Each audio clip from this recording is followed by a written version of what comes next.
In John chapter 20, verses 30 to 31, we read the following.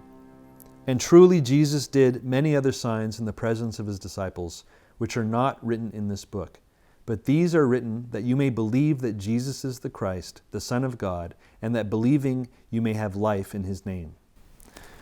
Bob, what is the role of signs in leading someone to belief in Christ? This is a very important question. I don't think it receives enough attention. Most commentators say there were 7 signs in John's gospel. It seems to me there's an 8th sign because in John chapter 2, Jesus says that destroy this temple and in 3 days I will raise it up. And John says he was referring to his own body and to his own resurrection. And this is called the sign. This is the sign I'm going to give you. So it seems to me there are actually 8 signs in John's gospel. And any of those signs are sufficient to lead a person to believe that by faith in Jesus they have everlasting life. For example, the first sign where Jesus turns water into wine at the wedding of Cana at John chapter 2. That leads people to faith in Christ. And they can believe simply by that one sign. When he heals Jairus' son, this is another sign. People can come to faith in this. When he feeds the 5,000, that's a sign. People can come to faith through that. When he walks on water, this is a sign.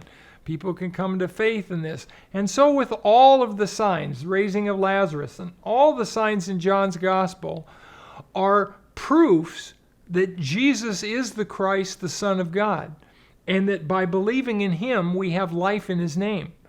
And so it seems to me any or all of the signs could lead a person to faith in Christ, or a person could come to faith in Christ even apart from the signs.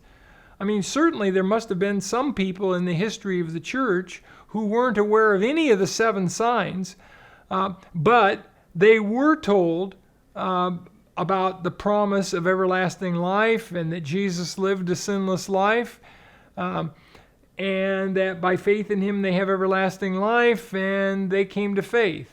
Most likely, of course, they would have heard of the 8th sign, that he died and rose from the dead. I mean, in the church age, it's almost inconceivable that you'd have somebody that hadn't heard of the death and resurrection of Jesus before they're led to believe in him for everlasting life. But aside from that sign, they might be ignorant of the other signs. But the point is, any and all of the signs, separately or together, could lead a person to faith in Christ.